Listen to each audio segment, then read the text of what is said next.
പ്രിയപ്പെട്ടവരെ, തിരുസഭ നമ്മെ പഠിപ്പിക്കുന്നുണ്ട്, ദൈവജനത്തിൻ്റെ ഏറ്റവും ഉത്തമ മാതൃക യേശുവിൻ്റെ അമ്മയായ പരിശുദ്ധ കന്യാമറിയം എന്നാണ്. ഇന്നും ആ പരിശുദ്ധ കന്യാമറിയത്തെ പറ്റിയുള്ള പഠന ക്ലാസ്സിലേക്ക് നിങ്ങളെല്ലാവരെയും സ്നേഹപൂർവ്വം ഞങ്ങൾ സ്വാഗതം ചെയ്യുകയാണ്. കഴിഞ്ഞ ക്ലാസ്സുകളിൽ പരിശുദ്ധ അമ്മയുടെ ജീവിതത്തെയും ദൗത്യത്തെയും പറ്റി സുവിശേഷത്തിലൂടെ ഒരു തീർത്ഥയാത്ര നമ്മൾ നടത്തുകയായിരുന്നു. സുവിശേഷത്തിൽ കണ്ടുമുട്ടിയ ആ പരിശുദ്ധ കന്യാമറിയത്തെ പറ്റി കൂടുതലായി നാം പഠിക്കുവാൻ പരിശ്രമിച്ചു കൊണ്ടിരിക്കുകയാണ്. അങ്ങനെ ആ പരിശ്രമത്തിൽ മറിയത്തിന് കിട്ടിയ സന്ദേശത്തെപ്പറ്റിയും മറിയം സ്വീകരിച്ച മനസ്ഥിതിയെപ്പറ്റിയും പിന്നീട് ദൈവത്തിന് ജന്മം നൽകി വളർത്തി ആ വളർത്തുന്നതിൽ വന്ന ജീവിതത്തിലെ എല്ലാ യാഥാർത്ഥ്യങ്ങളെപ്പറ്റിയൊക്കെ നാം സുവിശേഷത്തിലൂടെ മനസ്സിലാക്കുകയായിരുന്നു.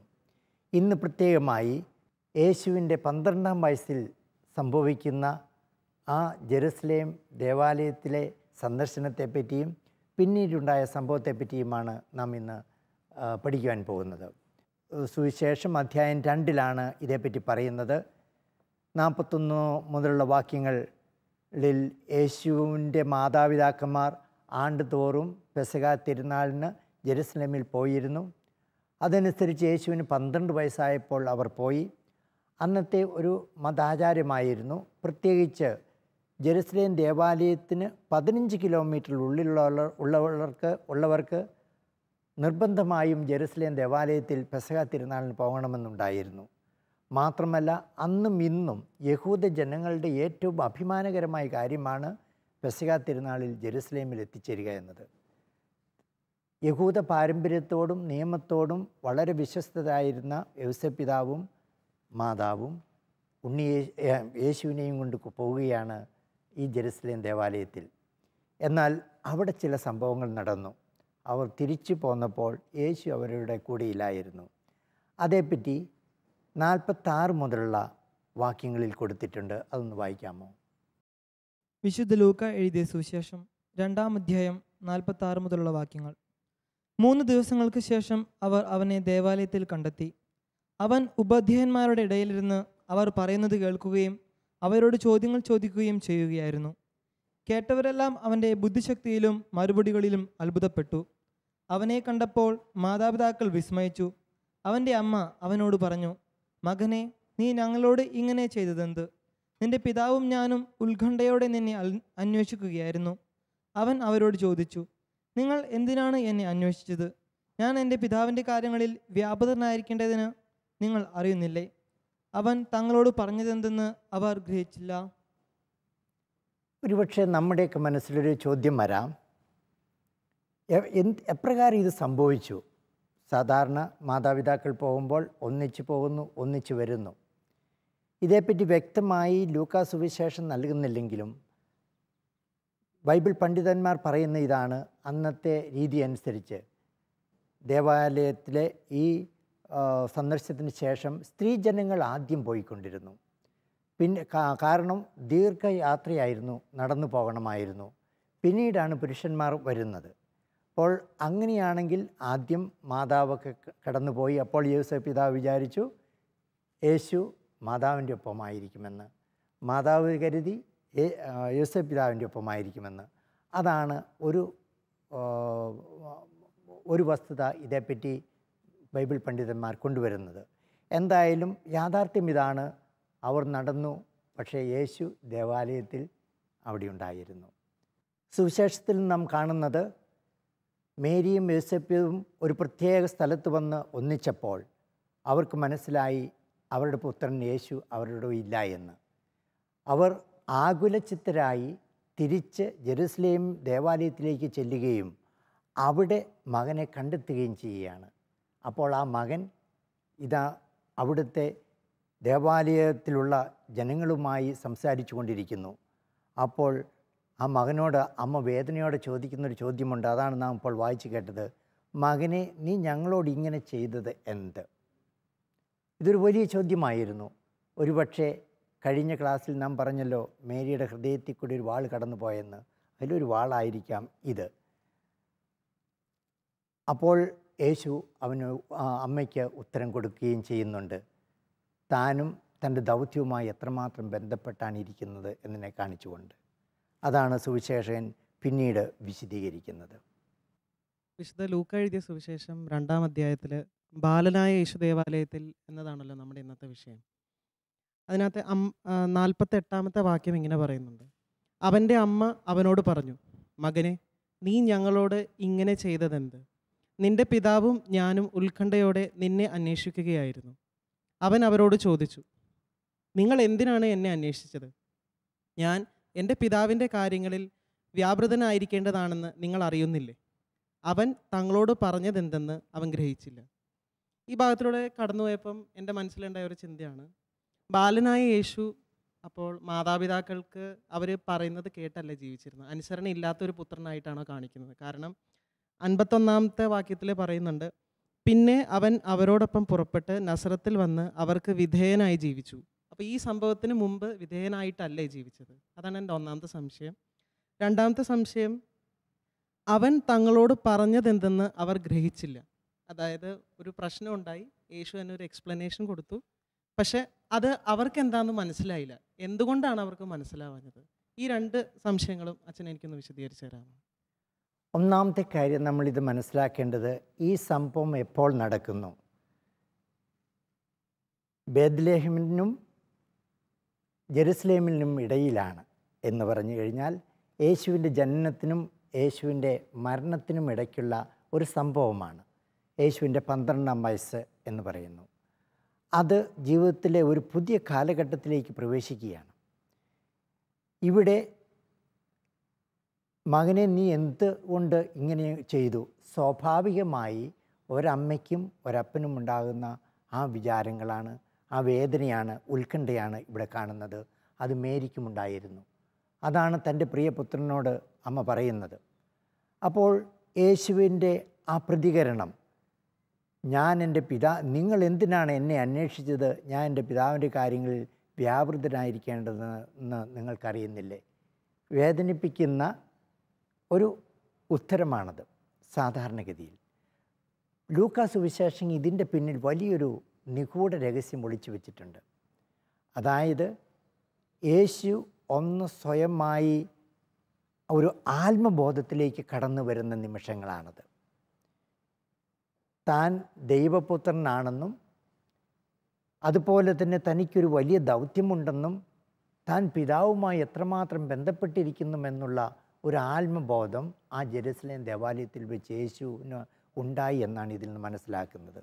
തീർച്ചയായും അവരുടെ ജീവിതത്തിൽ മാതാവും യേശുപിതാവും യേശുവിനോട് പറഞ്ഞു കൊടുത്തിട്ടുണ്ടാകണം അവർക്കുണ്ടായ അനുഭവങ്ങളും അറിവുകളും.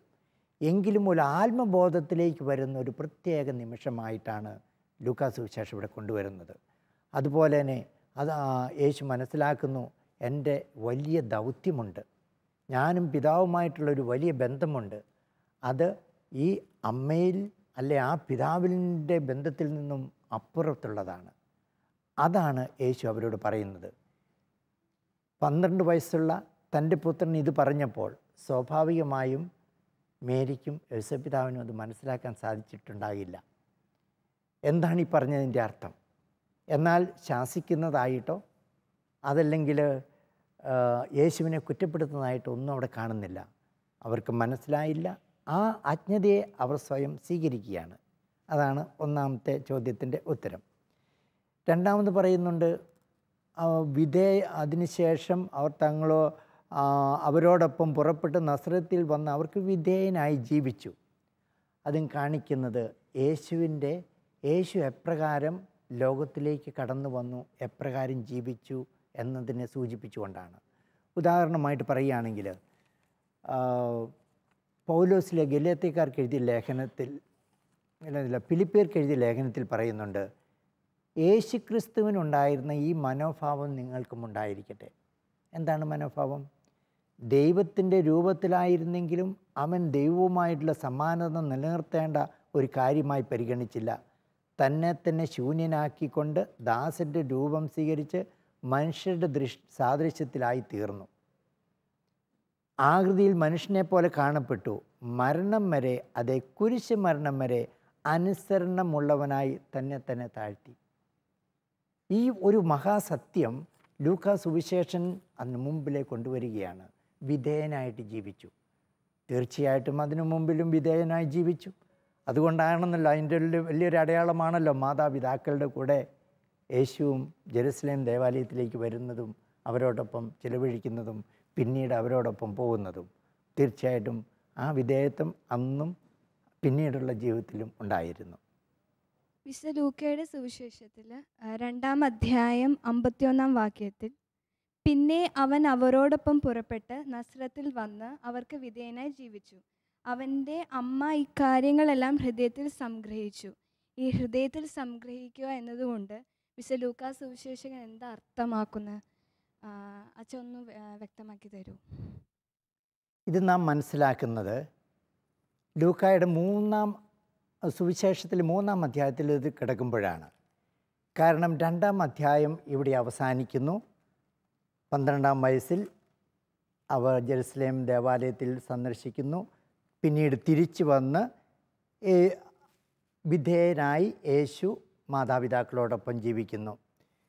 ഈ 12 വയസ്സിനും 30 വയസ്സിനും ഇടയ്ക്ക് എന്താണ് സംഭവിച്ചതെന്ന് ലൂക്കാ സുവിശേഷകൻ പറയുന്നില്ല. 3-ാം അധ്യായം പിന്നീട് തുടങ്ങുന്നത് സ്നാപയോഹന്നാനെക്കുറിച്ചാണ്. പിന്നീട് യേശുവിൻ്റെ പരസ്യ ജീവിതത്തെ പറ്റിയാണ്. അപ്പോൾ ഇതിൻ്റെ ഇടയിൽ ഒത്തിരി കാര്യങ്ങൾ സംഭവിച്ചിട്ടുണ്ട്. ഒന്ന്, ജെറുസലേമിൽ വെച്ച് യേശു തന്നെ തന്നെ വെളിപ്പെടുത്തുന്നു. താനും തൻ്റെ പിതാവുമായിട്ടുള്ള ബന്ധത്തെ വെളിപ്പെടുത്തുന്നു. ആ നിമിഷം വരെയും യേശു ആരാണെന്ന് മറ്റുള്ളവരായിരുന്നു വെളിപ്പെടുത്തിയത്. ഗബ്രിയേൽ ദൈവദൂതൻ, അതിനുശേഷം എലിസബത്ത്, ശിമയോൻ, അന്ന, ഇവരിലൂടെയാണ് യേശു ആരാണെന്ന് വെളിപ്പെടുത്തപ്പെട്ടത്. എന്നാൽ ജെറുസലേമിൽ വെച്ച് യേശു സ്വയം വെളിപ്പെടുത്തുന്നു. ഞാനും തൻ്റെ ദൗത്യം എന്താണെന്ന് പറയുന്നു. എൻ്റെ പിതാവിൻ്റെ ദൗത്യത്തിൽ ഏർപ്പെടേണ്ടതല്ലയോ? അമ്മയ്ക്ക് സ്വാഭാവികമായും ഇതൊന്നും മുഴുവൻ ഗ്രഹിക്കാൻ സാധിച്ചിട്ടില്ല. കാരണം ഇവിടെ മനസ്സിലാക്കുന്നത് മേരി നമ്മെപ്പോലെ ഒരു സാധാരണ മനുഷ്യ സ്ത്രീ ആയിരുന്നു. അതുകൊണ്ട് മേരിക്ക് ഇത് മുഴുവൻ ഗ്രഹിക്കാൻ സാധിച്ചില്ല. എങ്കിലും ഇവിടെ ലൂക്കാ സുവിശേഷം കൊണ്ടുവരുന്നത് ആ ഹൃദയത്തിൽ സംഗ്രഹിച്ചു ദൈവത്തിൻ്റെ ഹിതമനുസരിച്ച് തന്നെ തന്നെ സമർപ്പിച്ച് വിധേയയായി അവളും ജീവിച്ചു. പിന്നെ അവിടെ വേറെ ചോദ്യങ്ങൾക്കോ അല്ലെങ്കിൽ ഉത്കണ്ഠകൾക്കോ സ്ഥാനമില്ല. ദൈവ തിരുമനസ്സിന് പൂർണ്ണമായി സമർപ്പിച്ച മേരിയുടെ ചിത്രമാണ് ലൂക്കാ സുവിശേഷൻ ഇവിടെ കൊണ്ടുവരുന്നത്. അതാണ് എല്ലാം ഹൃദയത്തിൽ സംഗ്രഹിച്ചു എന്ന് പറയുന്നത്. പരിശുദ്ധ കന്യാമറിയത്തിൽ വിളങ്ങിയിരുന്ന ഏറ്റവും പുണ്യപ്പെട്ട ആ സുഹൃതങ്ങൾ എളിമ, വിധേയത്വം, അനുസരണം, സമർപ്പണം. അതാണ് ഇന്നത്തെ ഈ പഠന ക്ലാസ്സുകളിൽ നാം പഠിച്ചത്. ഇതുകൊണ്ടാണ് തിരുസഭ പറഞ്ഞത് മേരിയാണ് തിരുസഭയുടെ ദൈവജനത്തിൻ്റെ ഏറ്റവും ഉത്തമമായ മാതൃകയെന്ന്. വരും ദിവസങ്ങളിൽ വീണ്ടും സുവിശേഷത്തിലൂടെ നാം മേരിയെ അന്വേഷിച്ച് മേരിയുടെ ജീവിതത്തെപ്പറ്റിയും ദൗത്യത്തെപ്പറ്റിയും നാം മനസ്സിലാക്കും. ഇന്നത്തെ ഈ ക്ലാസ്സിൽ സംബന്ധിച്ച നിങ്ങൾക്കെല്ലാവർക്കും ഞങ്ങളുടെ ഹൃദയംഗമായ നന്ദി ഞങ്ങൾ രേഖപ്പെടുത്തുന്നു. ദൈവം നിങ്ങളെ അനുഗ്രഹിക്കട്ടെ. പരിശുദ്ധ കന്യാമറിയത്തിൻ്റെ സംരക്ഷണവും മധ്യസ്ഥതയും നിങ്ങളോടും നിങ്ങളുടെ കുടുംബത്തോടും കൂടി എപ്പോഴും ഉണ്ടായിരിക്കട്ടെ. എല്ലാവർക്കും നന്ദി.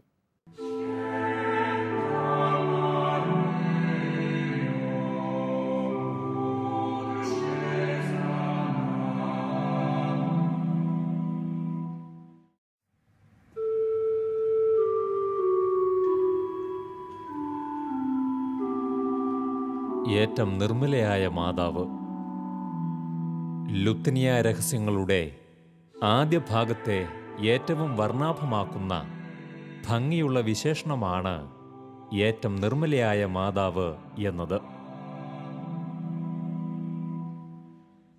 ദൈവസന്നിധിയിൽ ഏറ്റവും നൈർമല്യത്തോടെ വ്യാപരിച്ചു എന്നത് തന്നെയാണ് ഈ വലിയ വിശേഷണത്തിന് അമ്മയെ അർഹയാക്കുന്നത്.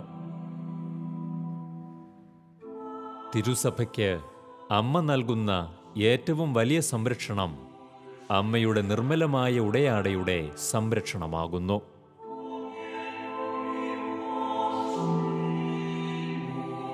വിശുദ്ധ ഫ്രാൻസിസ് അസീസി നമ്മെ പഠിപ്പിക്കുന്നു. പരിശുദ്ധ മറിയം പരിശുദ്ധാത്മാവിൻ്റെ നിർമ്മലയായ മണവാട്ടിയാകുന്നു. ഏറ്റവും നിർമ്മലയായ മണവാട്ടി. വിശുദ്ധ 10-ാം പിയൂസ് മാർപ്പാപ്പ നമ്മോട് ഇപ്രകാരം പറയുന്നു: തിന്മയുടെ സാഗരത്തിൽ നീന്തിത്തുടിക്കുന്ന ലോകത്തിന് പ്രത്യാശയുടെ നിർമ്മലമായ മഴവില്ലാണ് മറിയം. ദൈവസന്നിധിയിൽ വിശുദ്ധിയിൽ തന്നെ തൻ്റെ ജീവിതത്തെ കാത്തു എന്നതിനാൽ അമ്മ നിർമ്മലയായ മാതാവാകുന്നു. നിർമ്മലത എന്നത് വിശുദ്ധിയുടെ വിശേഷണമാകുന്നു. ജീവിതത്തിൽ അമ്മ പുലർത്തിയ വിശുദ്ധി തന്നെയാണ് ഈ നിർമ്മലമായ തേജസ്സിന് അമ്മയെ അർഹയാക്കിയത്. മനുഷ്യകുലത്തിൽ ഏറ്റവും നിർമ്മലയായി ദൈവത്താൽ കാത്തു പരിപാലിക്കപ്പെട്ടതും മറിയമാകുന്നു. തൻ്റെ ദൈവകുമാരന് ജന്മമേകുവാൻ അനാദിയിലെ ദൈവം തെരഞ്ഞെടുത്തുയർത്തിയ ജീവിതമാകുന്നു മറിയത്തിൻ്റേത്. അതിനാൽ തന്നെ അമ്മ വിശുദ്ധിയുടെ പരിപൂർണ മാതൃകയാകുന്നു. പരിശുദ്ധാത്മാവിൻ്റെ മണവാട്ടിയായി മാറ്റപ്പെട്ട നമ്മുടെ അമ്മ ആ വിശുദ്ധിയുടെ സുഗന്ധം ഇന്നും തിരുസഭയിൽ ചൊരിയുന്നു. ദൈവസന്നിധിയിൽ അമ്മ പുലർത്തിയ ആ നിർമ്മലത സ്മരിച്ചുകൊണ്ട് മാധ്യസ്ഥമപേക്ഷിക്കുന്ന വിശ്വാസികൾ മറിയം പുലർത്തിയ വിശ്വസ്തതയെയാണ് വാഴ്ത്തുന്നത്. അതിനാൽ തന്നെ ദൈവസന്നിധിയിൽ ഈ പ്രാർത്ഥനയ്ക്ക് വലിയ ശക്തിയുണ്ടെന്ന് നാം തിരിച്ചറിയുക. വിശുദ്ധ ജെറോം നമ്മെ ഇപ്രകാരം പഠിപ്പിക്കുന്നു: ഹൗവ നമ്മെ പറുദീസയിൽ നിന്നും അകറ്റിയെങ്കിൽ മറിയം ദൈവത്തോട് വിശ്വസ്തത പുലർത്തുക വഴി തൻ്റെ പുത്രനിലൂടെ നമ്മെ പറുദീസായിലേക്ക് വലിച്ചെടുപ്പിക്കുന്നു. കാരണം മറിയത്തിൻ്റെ വിശുദ്ധി ദൈവത്തിൽ നിന്നുള്ള വിശുദ്ധിയാണ്. ദൈവത്തിൻ്റെ വിശുദ്ധിയിലേക്ക് അവൾ പരിപൂർണമായി ചേർക്കപ്പെട്ടു എന്ന് നാം മനസ്സിലാക്കണം. അതെ, അമ്മയുടെ ഈ നിർമ്മലതയാണ് അമ്മയെ വിശുദ്ധിയുടെ നിറകുടമായി നിലനിർത്തുന്നത്. ആദ്യത്തെ സക്രാരി എന്ന വിശേഷണം നൽകുക വഴി അമ്മ ഈ ദിവ്യകുമാരനെ വഹിച്ച വിശുദ്ധമായ അരുളിക്കയായി മാറ്റപ്പെടുകയാണ് എന്ന് നാം തിരിച്ചറിയുക. മറിയത്തിൽ നാം വിശുദ്ധിയുടെ പരിപൂർണതയാണ് ദർശിക്കുന്നത്. ഒരു മനുഷ്യവ്യക്തിക്ക് നൽകാൻ കഴിയുന്ന ഏറ്റവും വലിയ വിശേഷണമായ പരിശുദ്ധ എന്ന വിശേഷണം അതിനാൽ തന്നെ മറിയത്തിനായി സ്വർഗം കാത്തുവച്ചു. മറിയത്തിൻ്റെ വിശുദ്ധി അതൊന്നു മാത്രമാണ് ഉത്ഥാനശേഷം ശിഷ്യന്മാരെ പൊതിഞ്ഞു പിടിച്ചത് എന്നത് അപ്പസ്തോല പ്രവർത്തനത്തിൽ നാം കണ്ടെത്തുന്നു. മറിയത്തിൽ കരഗതമാകുന്ന ദൈവീക പുണ്യമായ നിർമ്മലത അവൾ ലോകം മുഴുവൻ ഇന്നും തിരുസഭയിലൂടെ നൽകുന്നു. ലുത്തിനിയ ചൊല്ലുന്ന വിശ്വാസികളിലേക്ക് ഈ വിശുദ്ധിയുടെ പരിമളം അമ്മ നൽകുന്നു. ഏറ്റവും നിർമ്മലയായ മാതാവേ, ഞങ്ങൾക്കു വേണ്ടി അപേക്ഷിക്കണമേ.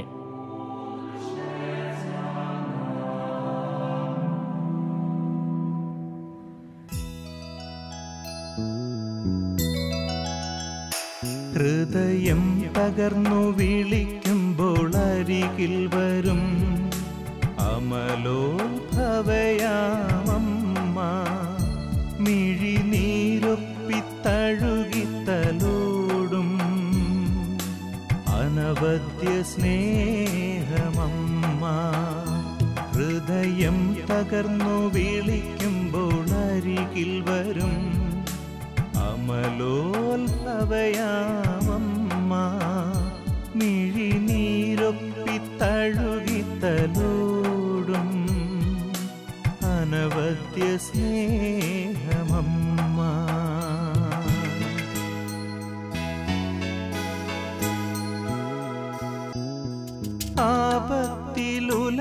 വീഴാതെ താങ്ങായി വരും പാരിൻ സഹരക്ഷയമ്മ പാപത്തിൽ വീഴാതെ തുണയായി വരും പരിശുദ്ധ കന്യയാണമ്മ പരിശുദ്ധനേശുവിൻ തിരുസന്നിധിയിൽ മാധ്യസ്ഥ്യമേകുന്നോരമ്മ മക്കളെ കാക്കുന്ന മരിയാംബിക ഹൃദയം തകർന്നു വിളിക്കുമ്പോൾ അരികിൽ വരും അമലോത്ഭവയാമമ്മ മിഴിനീരൊപ്പിത്തഴുകിത്തലോടും അനവദ്യ സ്നേഹമമ്മ ഹൃദയം തകർന്നു വിളിക്കുമ്പോൾ അരികിൽ വരും അമലോത്ഭവയാമമ്മ മിഴിനീരൊപ്പിത്തഴുകിത്തലോടും അനവദ്യ സ്നേഹമമ്മ.